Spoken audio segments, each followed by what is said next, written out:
Thank you. Normally when I give this talk, it's pretty depressing, but this time there's actually some positive notes. Still, it's the same story as it's been, unfortunately, for years, that the biggest threats to Long Island are the southern pine beetle and oak wilt, but like Polly mentioned, spotted lanternfly is on the horizon, and I would assume that this summer we'll probably find it.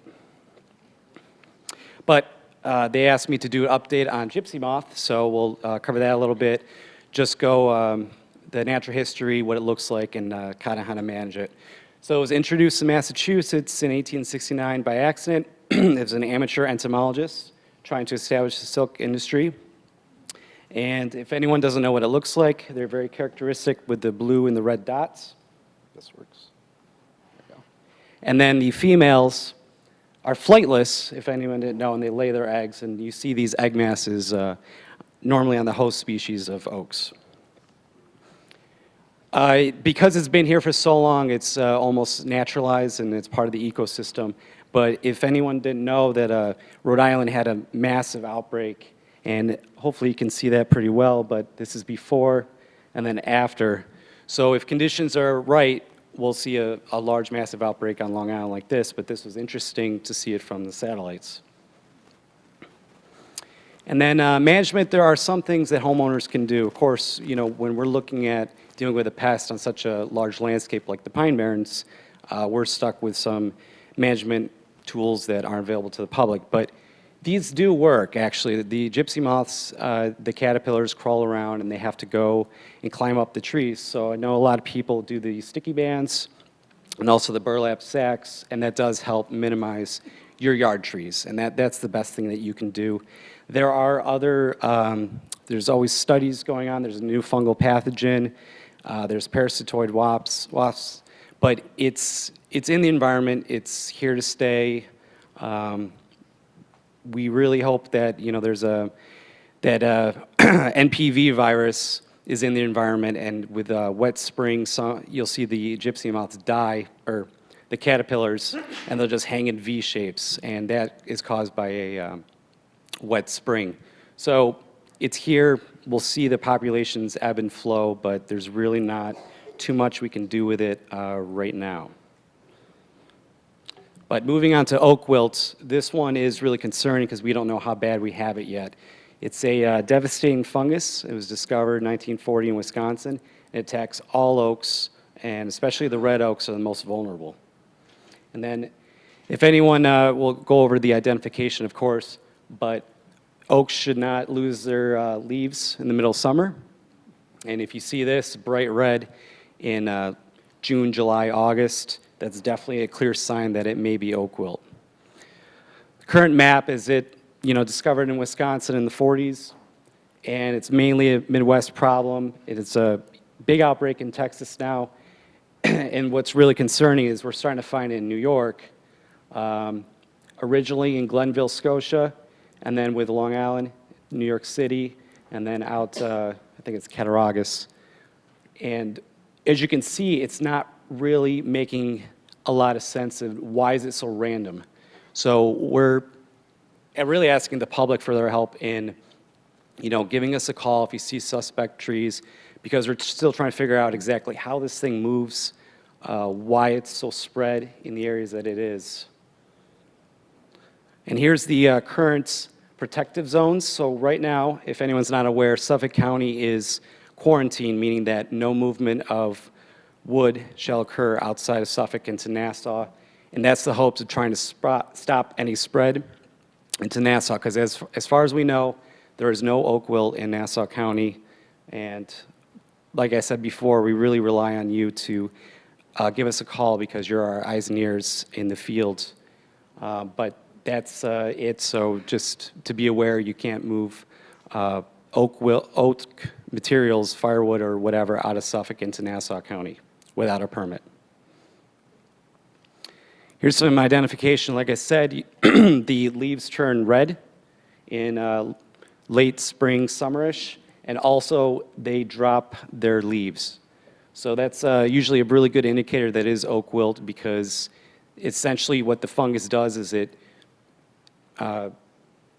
restricts the flow of water, nutrients, and all that in the tree. So the tree just essentially drops all its leaves, and that's where the oak wilt got its name from. But these two, if you see this in your yard or someone else's yard, it's a really good sign that it may be oak wilt. And just to brief people, if you're not aware, the red oak family, and that includes black, scarlet oak, pin oak, it's your pointy leaves, and the white oak is a more rounded, lobed, and the bark is usually pretty different, but just wanted to make people aware. Red oak is an absolute, it dies very quickly, it could die as fast as a month to 2 months. White oak, it seems like the fungus can live for years, and they die much more slowly. But the red oak is where you get that real classic, this situation. White oak, you'll see like one branch die, one branch will live. And here's the, the life cycle. And it spreads through 2 ways, through root grafting, so one oak tree gets it, spreads it to another oak, spreads it to another oak, through the root grafts, and then also through these beetles that are attracted to wounds on the tree. So we really tell people to not prune their oaks during the flight season of these beetles, because they're attracted to those wounds and they can carry the fungus from oak to oak to oak. So if you have to prune, we're really recommending, prune October to February. And then if you have to prune outside that season, normally we tell people don't paint the wounds of the tree. For oak, we are telling you to, because that's what it does, is it stops the beetles from feeding and spreading the fungus to not-infected trees. Here's some more symptoms, but it's that leaf bronzing. Usually it goes from the tips of the leaves into the center.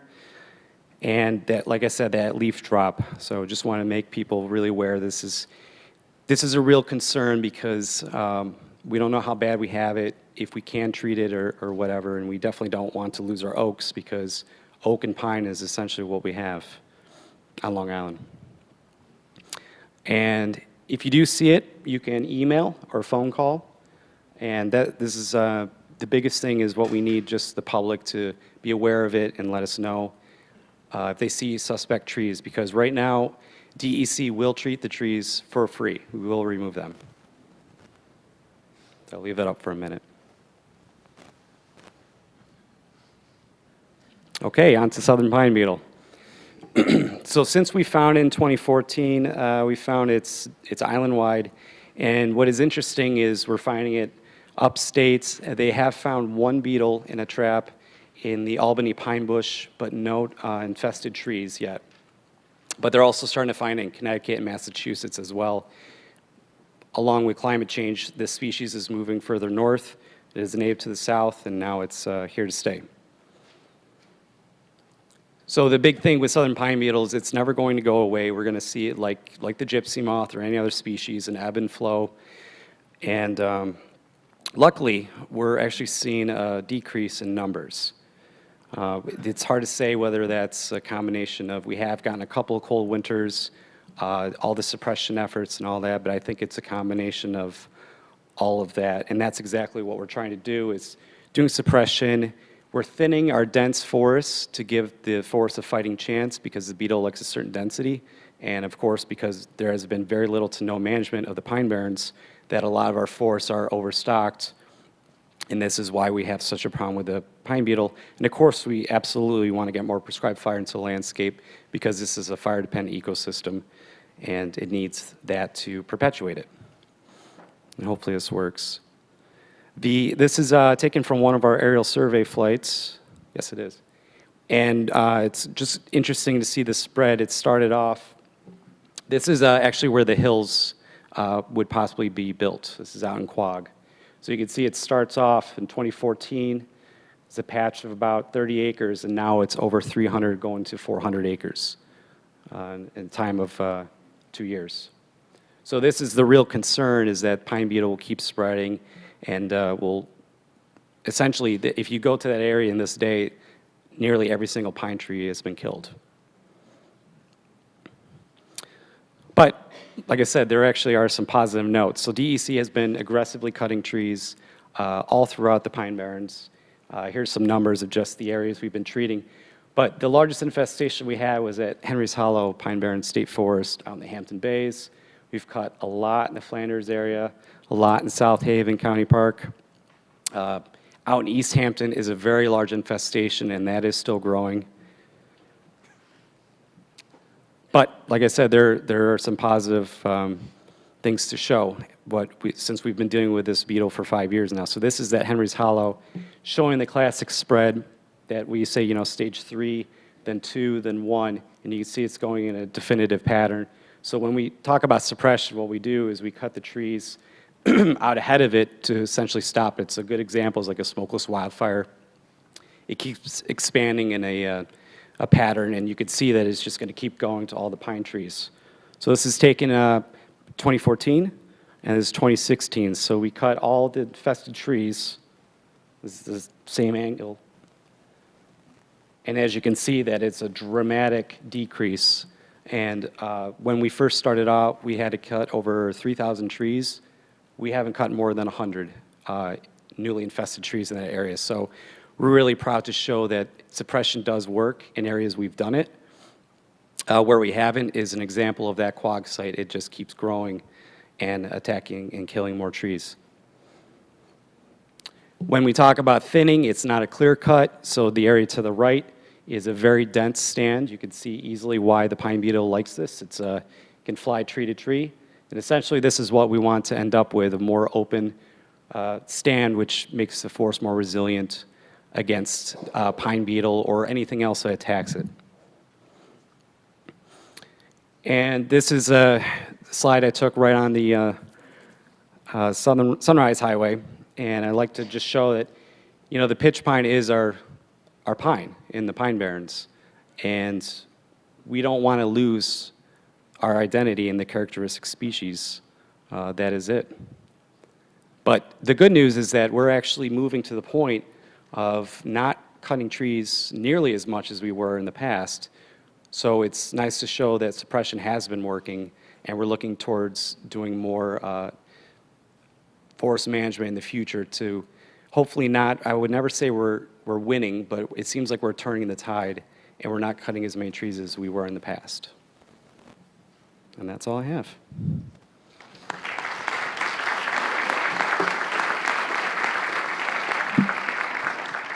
Okay, let's take some time to ask questions of Polly and John. I have a question about the pine beetle, well, actually two questions, the pine beetle and the wilt. Once the trees are cut, what happens to the pine beetle? Does it die? And secondly, on the wilt, I had a tree that actually looked like it, now that I see what it looks like, I think maybe it did have wilt. We cut it down, and I still have the wood sitting on the property. Is that still a threat? All right, I'll do the pine beetle one first. So we are doing studies. It's really difficult to determine how much mortality is caused by cutting the tree and dropping it on the ground, but it obviously is effective, as you can see in the aerial flight, the pictures that we've been doing suppression. But we are working on trying to definitively account for how much mortality is by cutting the trees down like that. Mm-hmm. And then as far as the oak wilt, it does not survive well outside of the tree.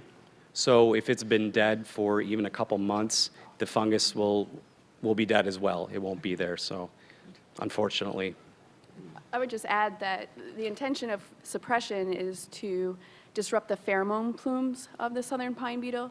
So they're attracted to one another for reproduction. So by disrupting the pheromone plumes and being able to get the wind to dissipate those pheromones, the insects become confused. Cutting them, as the trees as well, forces those beetles to disperse, perhaps when they're not ready. So it's kind of like kicking the 10-year-old out of the house and saying, hey, good luck. So it helps to reduce their ability to reproduce. It may not necessarily result in mortality, but it lowers the potential for them to reproduce or mass attack the trees. We do have handouts at the commission table, both about southern pine beetle and oak wilt, if anybody's interested.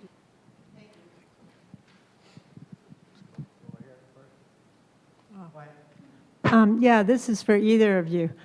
There's a site up in Black Rock Forest that we cored a bog and found that the white pine went to pitch pine about 9,000 years ago. It really changed. And I wonder if you know, first of all, of the projections for the future for these areas. Are they drier? Is precipitation minus evaporation supposed to be, are they drier, or are they going to be wetter because we're in a pluvial right now for the Northeast?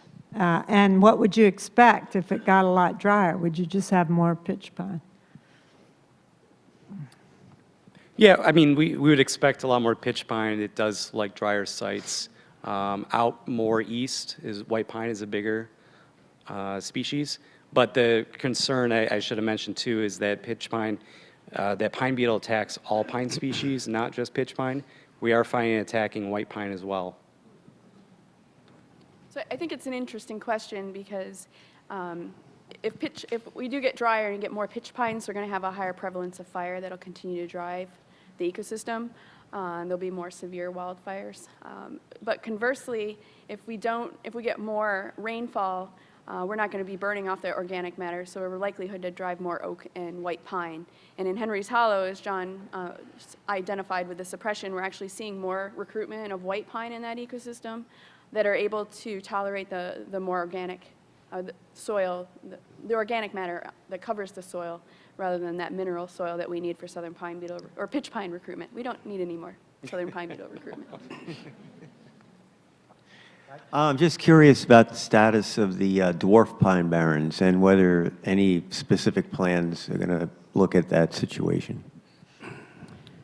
So for the fire program, that would be a site that we would look at for active management, but because it's such a high hazard fuel, we thought we'd start small and expand the program thereafter, concentrating on the dwarf pine barrens. So that has a higher fire frequency, a return interval of about 6 years. So once we start managing that, it's a stand replacing fire, so it's much more severe, intensive prescribed fire. So, we would want to make sure that we have our program established before we tackle the dwarf pine barrens. But we recognize, being a globally rare ecosystem, there's only 2 on coastal sand plain grassland, or coastal sand plain. The others in New Jersey, that is really an integral ecosystem that needs to be managed in order to maintain it. And then also we found that pine beetle has not attacked that yet, but that doesn't mean that it won't. Yeah, regarding the gypsy moth, the introduction of parasitoid wasps and flies, are these native species? And was there any thought about impact on the native Lepidoptera? I would assume they're not native species. I don't know too much about the introduction. I just was doing a little bit of research, and I noticed that some states have introduced them in the past. But I would assume that because gypsy moth is not native, that these are not as well. Similar to the emerald ash borer, they're introducing parasitoid wasps for that one. Yeah, just wondering if there's any environmental impact study done in concert with that. I mean, I would assume so. Anytime a species is introduced, it has to be vetted through the USDA. But I don't know. New York State is not introducing these, for the record. All right, thanks.